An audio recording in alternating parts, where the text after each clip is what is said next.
Hola a todos. Pues vamos a continuar con el curso. Esta vez seguimos platicando sobre fractales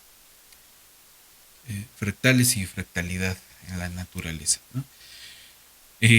Ya vimos la sesión pasada qué queremos decir cuando hablamos de fractales, al menos en términos del objeto matemático, este, eh, que se llama fractal, ¿no? Ahora, en, en los 70, al final de los 70s, en los 80s y en los 90s, Benoit Mandelbrot propuso que la naturaleza tenía esa geometría fractal, muy independientemente de que, pues, junto con esa propaganda de esta idea de fractales naturales, viniera también pues la propaganda de su propia persona. Pues es una idea bastante tentadora, ¿no? Todos hemos visto estas imágenes de los brócolis que se repiten en varias escalas. Ahora, no se repiten en todas las escalas. En ese sentido no es como el fractal matemático, si queremos llamarle fractal, ¿no? El ejemplo que pone este Mandelbrot al principio de muchos libros, pues es el de las costas, ¿no? La formación de las costas de los continentes. Y dice, pues esa es una curva fractal, ¿no? Exhibe fractalidad, pero no es exactamente una curva fractal. Eh, y entonces hacer esa distinción es importante. Ahora, sí se han encontrado fenómenos que exhiben cierta fractalidad. El, por ejemplo, hay cierto tipo de tumor sólido que tiene fronteras fractales, ¿no?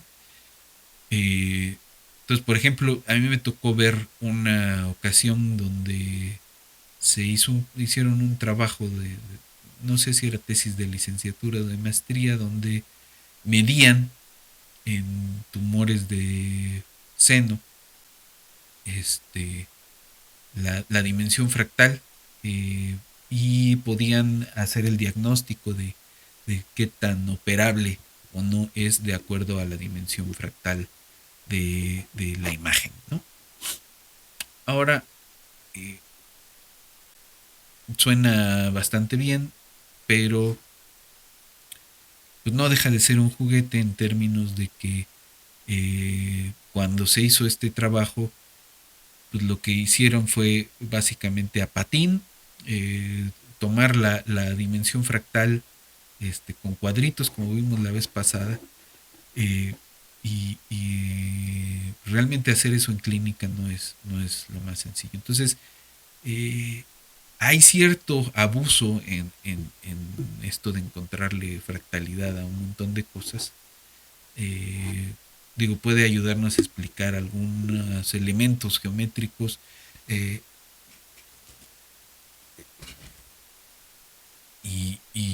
y de dinámica, ¿no? De las cosas, pero nada más. Vamos a ver hoy, a continuación, ¿no? Algunos ejemplos de fractales clásicos. Y luego quiero ver algunos ejemplos ya de aplicación biológica de esta idea de fractalidad. Entonces, vamos primero a los ejemplos y regresamos a discutir lo otro. El primer ejemplo que quiero ver es el triángulo de Sierpinski. El triángulo de Sierpinski se construye de la siguiente forma. Tenemos un triángulo equilátero. En este triángulo le quitamos el triángulo que se forma en los puntos medios y a las copias les hacemos lo mismo, ¿no? Entonces se ve de esta forma.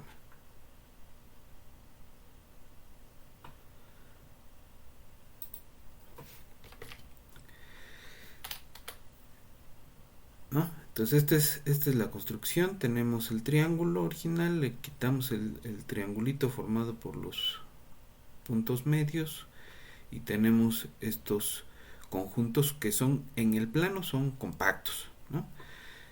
Y además este contiene a este y este contiene a este y este contiene a este y seguro el S4 está contenido en S3 y entonces tenemos una cadenita ahí de contenciones. Lo que significa que nos estamos aproximando a otro conjunto, ¿no? Tenemos una sucesión de puntos, o sea, todos estos conjuntitos, todos estos triangulitos modificados, pues son puntos en H de R2, ¿no? Son conjuntos compactos. Entonces son puntos en H de R2 y tenemos una sucesión que entonces es en el sentido de pensar en el conjunto más epsilon, eh, tenemos una sucesión que es convergente. Entonces, ¿cómo llegamos vía la aplicación iterada de funciones a este atractor que es el triángulo de Sierpinski? Pues esta es una forma de llegar, ¿no? Entonces, aplicamos estas tres transformaciones una y otra vez y vamos a ver qué pasa. Ahora, si se fijan ustedes, esta transformación de acá es la identidad por un factor de un medio, ¿no? Es decir, es un escalamiento con un factor menor que 1 y mayor que 0, entonces es una contracción, ¿no? Esto es una contracción euclidiana, entonces ahí tenemos de entrada una contracción, aquí tenemos esa misma contracción más una traslación que sigue siendo una contracción, la misma contracción más otra traslación que sigue siendo una contracción, entonces este sistema de funciones iteradas formado por estas tres contracciones que están además relacionadas entre sí, con el espacio R2, la métrica euclidiana, pues se extienden al espacio H de R2 y su punto fijo pues va a ser el triángulo de Sierpinski, ¿no? Entonces, ¿qué es lo que está haciendo la transformación? Escala por un medio, hace tres copias, ¿no? Traslada. Esa es una forma de hacerlo. Eh, entonces,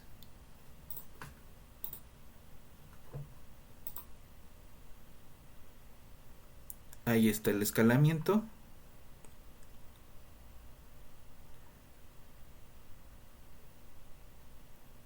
Tenemos la traslación en una dirección y la traslación en la otra dirección. Y eso es lo que va a estar haciendo. Cuando lo apliquemos iteradamente, pues vamos a obtener lo que necesitábamos. Eh, entonces vamos a ver otro ejemplito con el triángulo de Sierpinski. Este es el Sierpinski, ¿no? Y si le aplicamos ese mismo sistema de funciones iteradas, la foto de Sierpinski sigue siendo un compacto.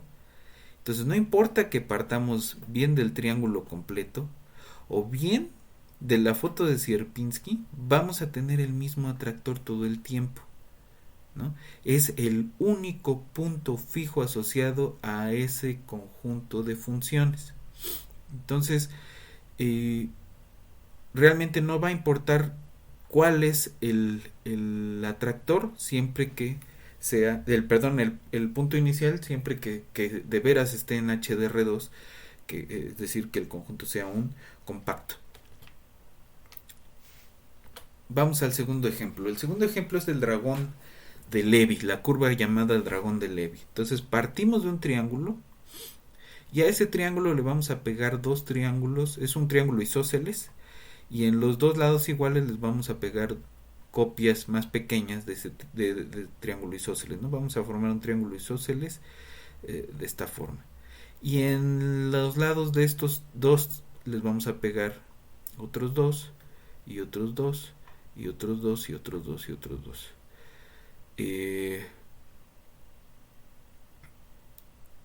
Entonces, si se fijan, tenemos el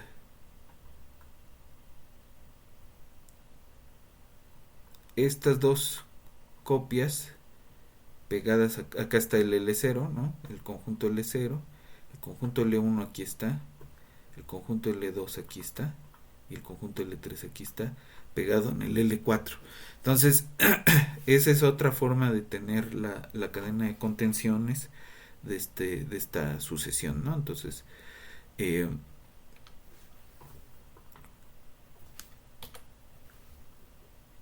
¿cómo va a ser el sistema de funciones iterado? Pues vamos a tener el triangulito, ese lo vamos a escalar. Vamos a mandar una de las copias, vamos a copiarlo dos veces, ¿no? Una copia la vamos a mandar hacia arriba y la otra la vamos a rotar hacia abajo y a subir, ¿no? Entonces, ¿cómo se van a ver? Entonces, partimos del L0 y al aplicar el elemento del sistema de funciones iteradas debe quedarnos este conjunto que es el L1. Entonces, ¿cómo va a ser el sistema de funciones iteradas? Pues de entrada tenemos el escalamiento y además tenemos esta cosa de aquí. Esta ya no es un simple escalamiento, es un escalamiento compuesto con una rotación, ¿no? Si se fijan, tenemos el determinante de esto es distinto de cero. De hecho, es punto 25 más punto 25, que es un medio. Entonces, al ser positivo es una rotación con un escalamiento, ¿no? Aquí tenemos un escalamiento con la rotación y es la rotación hacia el otro lado, pues, y una traslación. Entonces, este es el atractor que se llama el dragón de Levy. Podemos ver la simulación. Partimos del triangulito y se van formando estos conjuntos y eventualmente, al aplicar el sistema de funciones iterado, llegamos a la curva que se llama el dragón de Levy. Otro ejemplo interesante es la curva de Koch. ¿Cómo es la construcción de esta cosa? Vamos a partir de un segmento de recta, le vamos a meter un triángulo o sea, lo dividimos en tres, en el tercio de en medio le metemos un triángulo y repetimos lo mismo para los segmentos que quedan, incluyendo los lados del triángulo. Y lo repetimos una y otra vez. Este método de construcción, ¿cómo lo expresamos? Como un sistema de funciones iteradas, ¿no? Aquí está lo que se está haciendo, ¿no? Tenemos un segmento, en el tercio medio metemos un triangulito de esta forma, y en el tercio medio de los segmentos que quedan, incluyendo los lados del nuevo triángulo, metemos otro triángulo, ¿no? Entonces, ¿cómo es el sistema de funciones iteradas? Este tiene 4 elementos. Tenemos de entrada un escalamiento por un tercio, luego tenemos ese escalamiento por una rotación y una traslación, esa misma rotación aplicada una vez más y una traslación, y el escalamiento con una traslación. Entonces, al contener todas un elemento de escalamiento, se vuelven todas una contracción, es decir, una isometría euclidiana compuesta con una este con un escalamiento con factor menor que uno, es un escalamiento en esencia, ¿no? Entonces va a exhibir la aplicación iterada de esa función un punto fijo, ¿no? Entonces vamos a ver ese sistema de funciones iterado aplicado a este conjunto que es un compacto en el plano. Ahí está. Otra vez. Partimos del triángulo y ese triángulo lo escalamos y lo rotamos, ¿no? Lo escalamos, lo rotamos, lo escalamos, lo rotamos, lo trasladamos. Ahí está.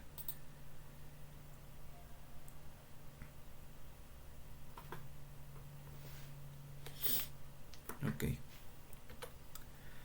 Y el último ejemplo que quiero ver es el del copo de nieve, que básicamente es muy parecido al de la curva de Koch. De hecho, vamos a ver una construcción ahorita de el copo de nieve a partir de la curva de Koch. Pero este es otro, ¿no? Partimos del triángulo y al triángulo le vamos, en vez de jugar con segmentos que son compactos en R, ¿no? Partimos de compactos en R2, triangulito, y al triangulito le vamos a pegar eh, triángulos más pequeños escalados, ¿no? Y eso lo vamos a hacer sucesivamente en los lados, ¿no? Entonces vamos a ver esa construcción. Partimos del triángulo,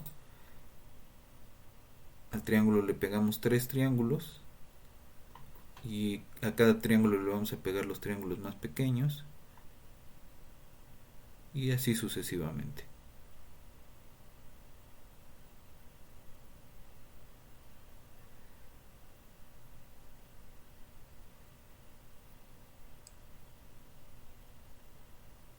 ¿Ok? Entonces, ¿cómo expresamos eso como un sistema iterado de funciones? Ya no es tan sencillo, ¿no? Pero, si se fijan, todas estas son puras traslaciones. El escalamiento por un tercio y una traslación. El escalamiento por un tercio y una traslación. El escalamiento y una traslación. El escalamiento y una traslación. ¿Por qué necesitamos 6 traslaciones? Porque este sistema iterado de funciones se va a aplicar a un hexágono. Entonces vamos a estar jugando en las orillas del hexágono y por eso necesitamos las 6 traslaciones.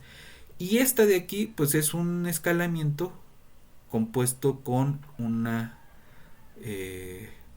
rotación. Entonces son 7 las funciones que están en este sistema iterado, y este va a ser su atractor. Entonces partimos de un hexágono regular y los diversos escalamientos y rotaciones van a ir viéndose de esa forma. Entonces, si se fijan, partimos también de un compacto, pero de un compacto que es flaco, ¿no? O sea, es un compacto en el sentido de que son puras curvitas, eh, que son los lados del hexágono. Y vía los escalamientos se va a ir llenando densamente y va a tender hacia un compacto que sigue siendo un compacto en R2, ¿no? Hay otra forma de construirlo, también son 6. En esta construcción vamos a hacer uso de lo que ya hicimos de la curva de Koch, y con esa curva de Koch se va a estar jugando, ¿no? Entonces aquí tenemos dos rotaciones escaladas compuestas con traslaciones. Aquí tenemos escalamiento con una traslación, escalamiento con una traslación y acá abajo otro escalamiento con una traslación. Y aquí tenemos otra rotación escalada con una traslación, ¿no? Entonces tenemos 3 y 3. Si se fijan en todo lo que hemos visto, no hay cambios de orientación. Entonces, además, las rotaciones que hemos estado viendo al aplicarse iteradamente, pues forman un grupo. Entonces, eso otro punto interesante de estas cosas, ¿no? Estos sistemas de funciones iteradas también forman grupos de transformaciones. Entonces, vamos a ver, esto se va a formar a partir de la curva de Koch aplicada alrededor de un triangulito. Este es el mismo, pero no quiero ver ese. Entonces, permítanme entrar a la página del... Este es Larry Riddle, es el que hizo todos las simulaciones que hemos estado viendo hoy. Y trae un montón de ejemplos en su página. Y el que quiero ver es este. Entonces, aquí está, con triángulos. Ahí está.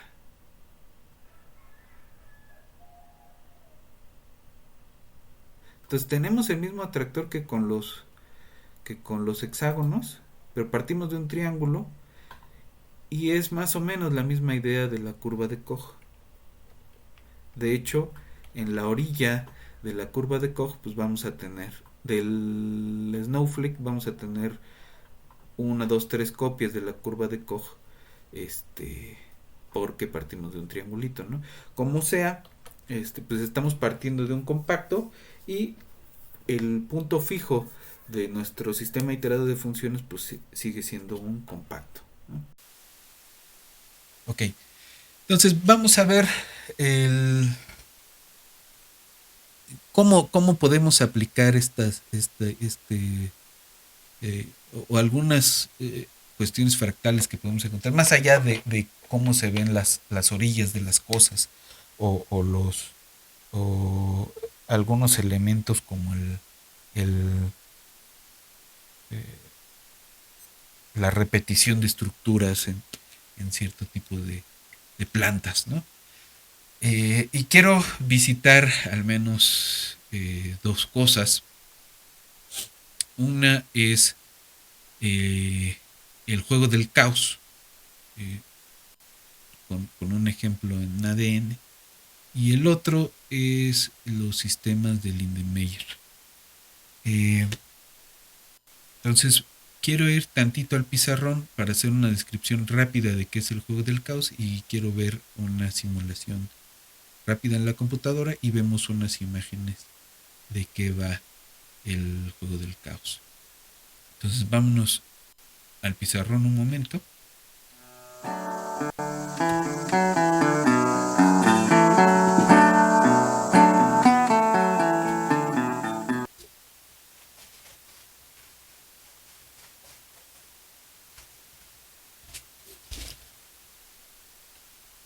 Entonces, el juego del caos es un sistemita iterado de funciones, eh, pero probabilista, ¿no? El juego del caos es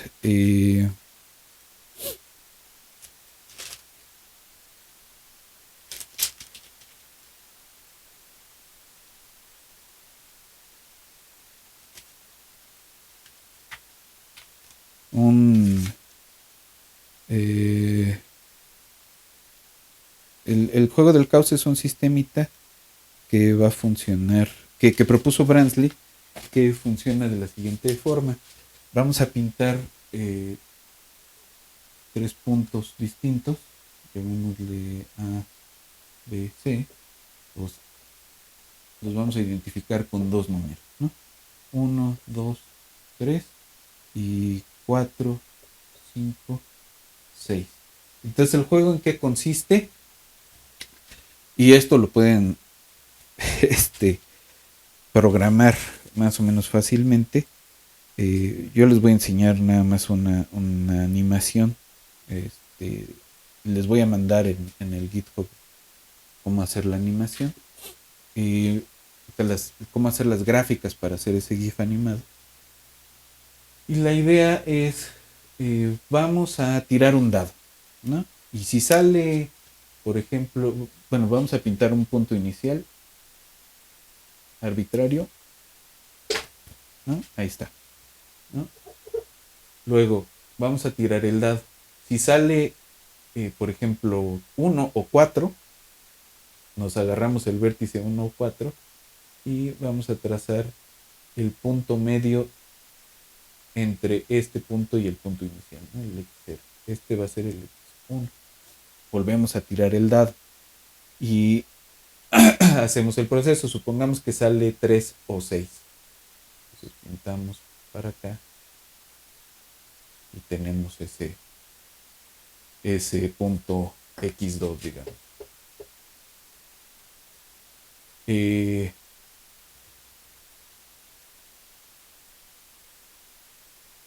y así, ¿no? Y repetimos, repetimos, repetimos. ¿Qué creen que va a pasar?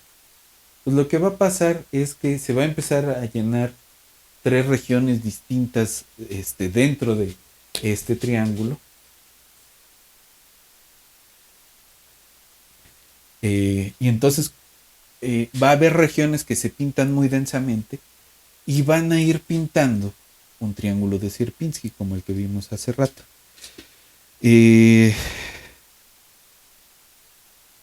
Pues ahorita vamos a ver una animación de eso, pero ahora imagínense lo siguiente. El, el ADN está formado por 4 aminoácidos. Este,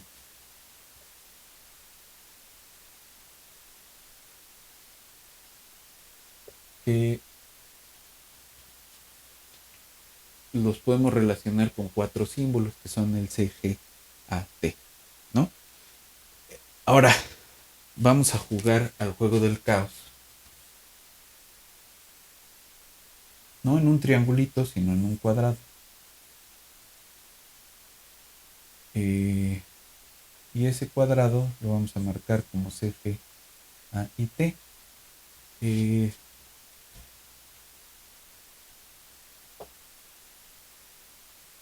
Y lo que podemos hacer es, ya hay un montón no demasiadas, ¿no? Pero sí hay algunas bases de datos que contienen pedazos completos de genomas, ¿no? Por ejemplo, de moscas. Entonces, lo que vamos a tener es un conjunto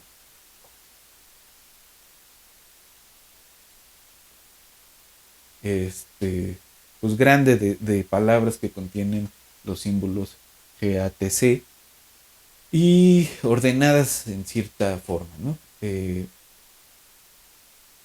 lo que vamos a hacer es jugar al juego del caos, pero no con un dado, sino con la información misma que nos está dando el genoma que estamos leyendo.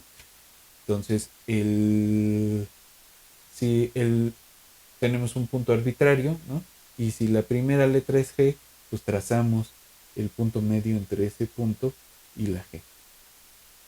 Y luego nos vamos a la A y es un punto medio entre y luego la T. Y se va a ir pintando una figura que es una especie de cuadrito de Sierpinski, ¿no? Es como tener un cuadro aquí y le quitamos otro y va a quedar un cuadrito de puros cuadritos a los que les quitamos un pedazo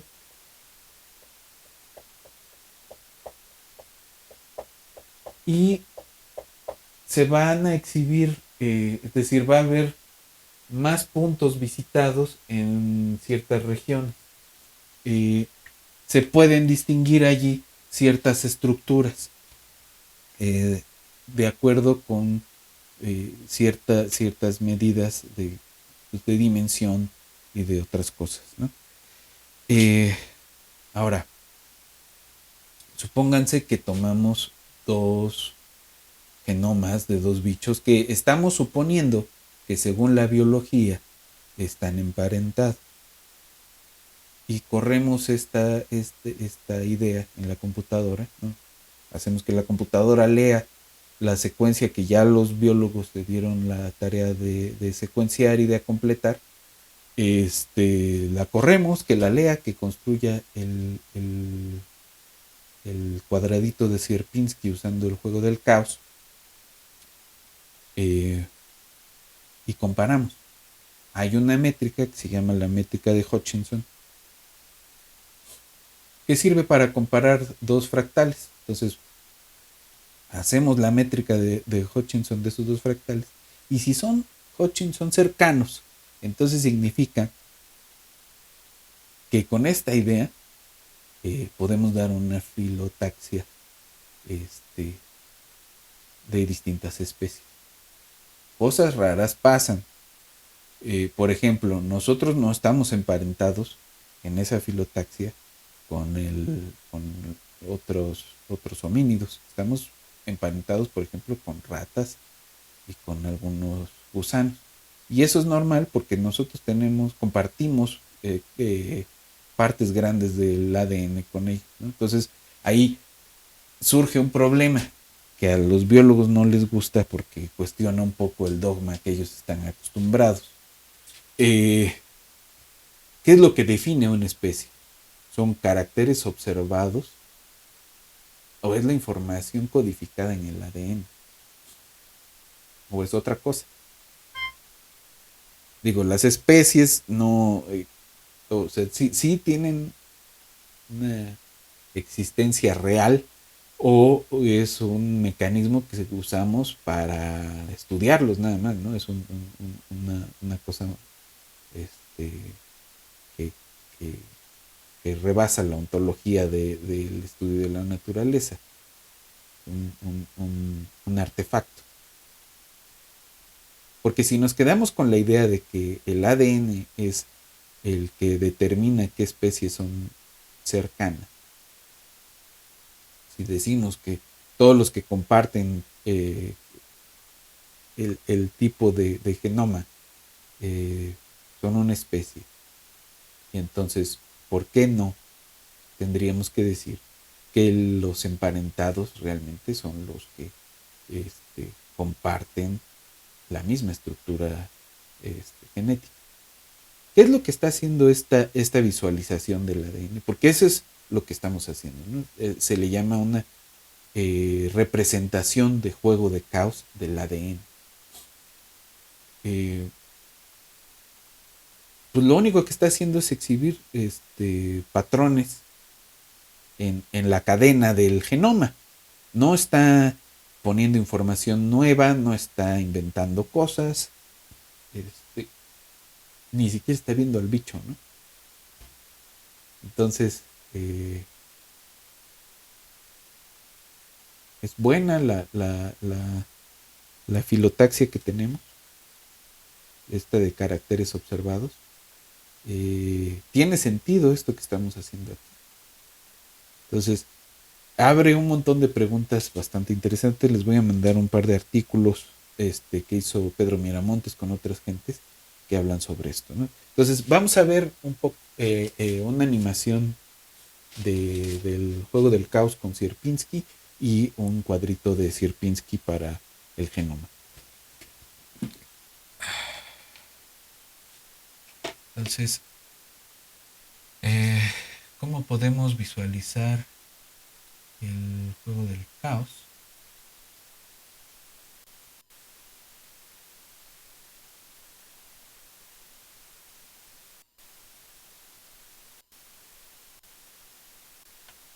Okay.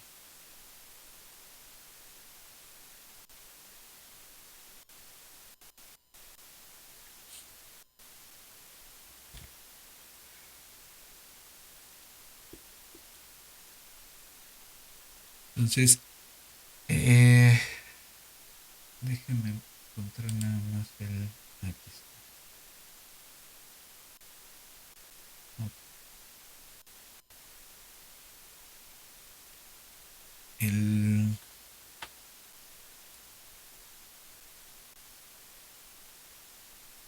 Este, este código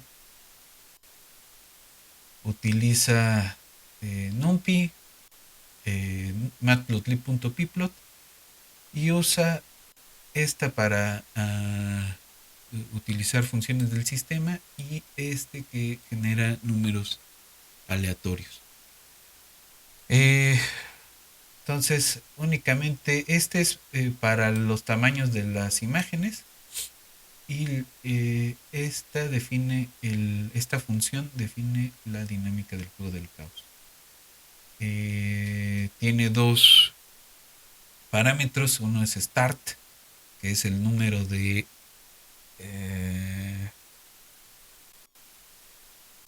puntos, el punto inicial, y n es o de puntos iniciales, n es el número de repeticiones, ¿no? Aquí está. ¿Qué es lo que va a hacer? Pone 3 puntos, el 0, 0, el 2, 4 y el 4, 0. Entonces tenemos nuestro triangulito.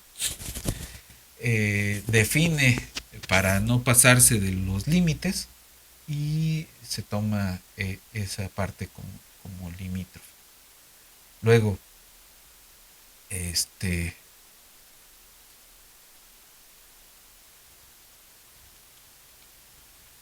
se toma para entre 1 y n más 1, se va a hacer la gráfica de el punto de inicio y luego otro punto, del punto de inicial, y luego se dibuja.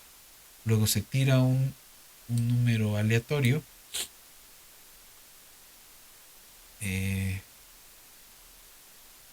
y se pinta, ¿no? Se guarda esa imagen en un PNG. Entonces se van a guardar, al correr esto se van a guardar 10.000 imágenes en una carpeta, ¿no? Ahora, al final, ¿cómo se va a ver esto?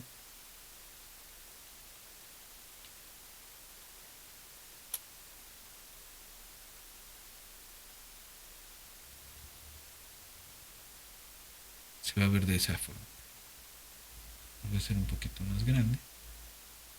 Obtenemos un GIF animado con esas 10.000 imágenes, ¿no? Lo podemos ver de nuevo. Y ahí se está formando el triángulo de Sierpinski con los puntos del juego del caos.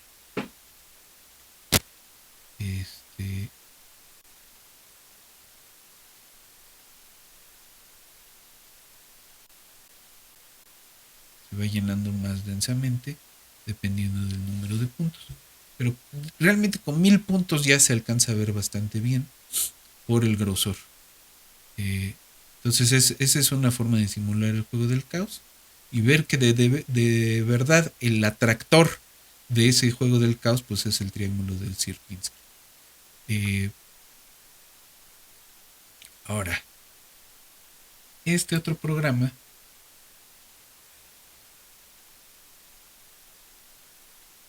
utiliza CM, es una paleta de colores, y utiliza NumPy y Pila para leer, ¿no? Aquí ya tiene este archivo FASTA, que es un ejemplo de secuencia de un gen de la mitocondria humana. Entonces, este es el programa. ¿Qué es lo que hace? Tiene 3 funciones. Esta cosa que se llama Cartesian, un count, K-mer probability y fill matrix with probabilities. La primera función Cartesian lo que hace es que si que crea el producto cartesiano de las variables de los nucleótidos. O sea, lee el archivo y lo pone en un tipo de dato que él puede leer Python más o menos fácilmente. Luego cuenta las subcadenas, las palabras, dada una secuencia. Este probability calcula la probabilidad de que haya una cadena de caracteres en una secuencia dada. Y esto llena, de acuerdo con esa lectura, llena una matriz con ceros y unos para hacer el dibujo a partir de esa matriz de ceros y unos. Y lo que hace el programa es leer el archivo FASTA, lo separa en palabras legibles y luego va a aplicar fill matrix with probabilities que utiliza las otras tres funciones y luego se dibuja. ¿Cómo se dibuja? Muestra la imagen de la matriz que tenemos y ya. Eso es todo lo que hace. Entonces vamos a ver si podemos correr este ejemplo. Ya lo utiliza este banco de genes, ¿no? Entonces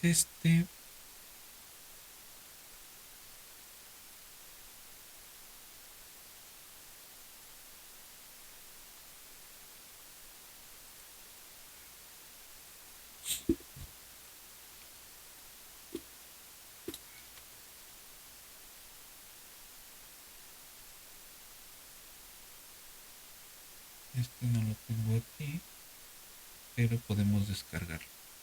Entonces vamos a descargar ese mismo repositorio y vamos a tratar de correr esta representación de juego del caos.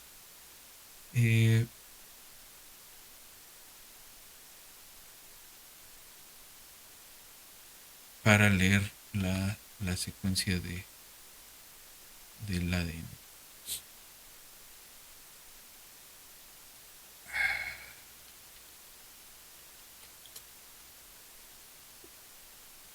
Entonces ahí está clonando el archivo y vamos a ver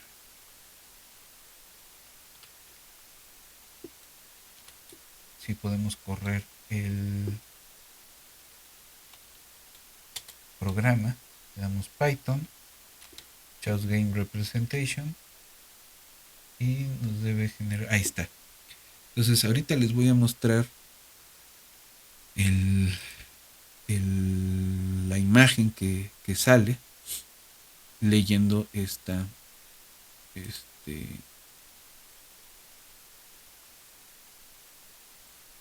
archivo y es un poco la idea de esta representación de juego del caos.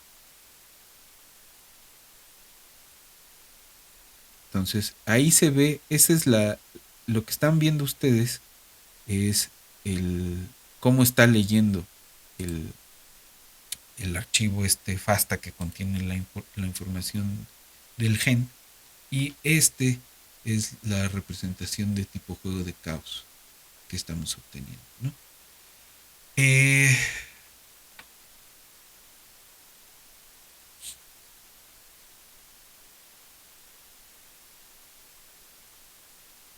Entonces esa es una forma de hacerlo.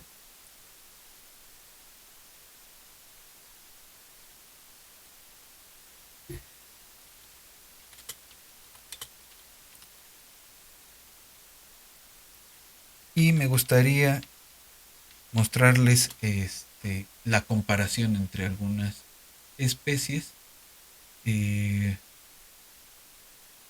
Aquí está. Entonces vamos a verla.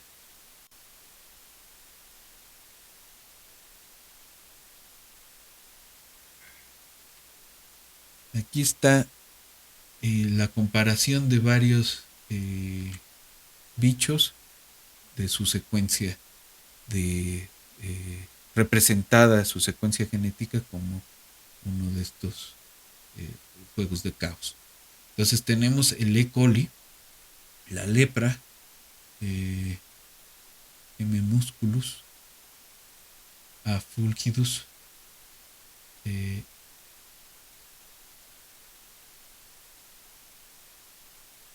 y son dos tipos de representación, ¿no? Y se ven patrones muy parecidos.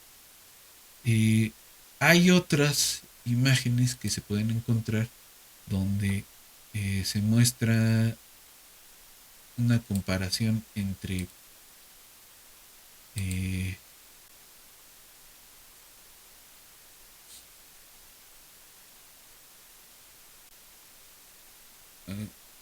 humanos y otras especies, ¿no? Pero si se fijan, tienen estructuras completamente distintas. Y eso debería ayudar a hacer algún tipo de ejercicio de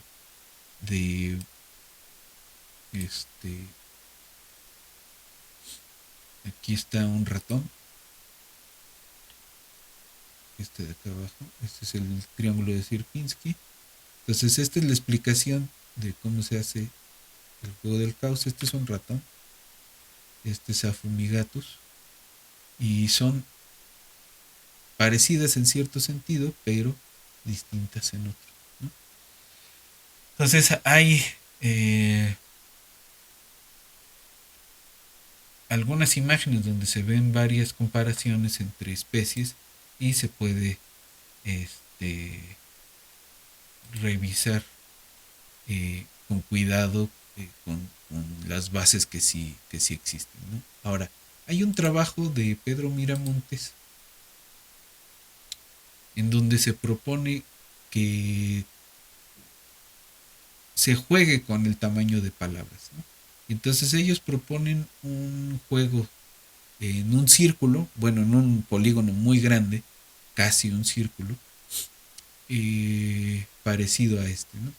Y entonces se encuentran otra filogenia que propusieron, y que por supuesto les cayó como piedra en el hígado a muchos biólogos.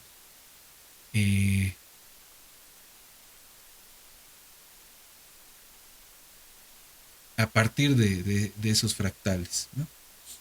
Entonces, este artículo se los voy a mandar para que le echen un ojo, y pues terminamos el día de hoy con esto.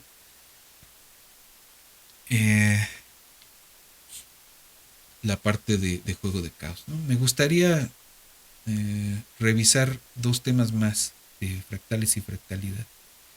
Y en una última sesión quisiera revisar el cáncer como una enfermedad compleja y como un ejemplo de toda la herramienta que podemos utilizar en su estudio, ¿no? Entonces, por hoy lo dejamos aquí. La próxima vez quisiera ver sistemas de Lindenmayer y un problemita que se llama agregación por difusión limitada. Entonces vamos a ver algunas teoría de sistemas de Lindenmayer más o menos rápida, y algunos ejemplos de fractales formados con sistemas de Lindenmayer, un sitio bastante interesante de una gente que hace, le llaman ellos botánica computacional, y vamos a revisar un poco qué con fenómenos de agregación y algunas críticas que se le han hecho a modelos de fenómenos de agregación, y con eso terminaríamos. Entonces nos vemos en la siguiente sesión.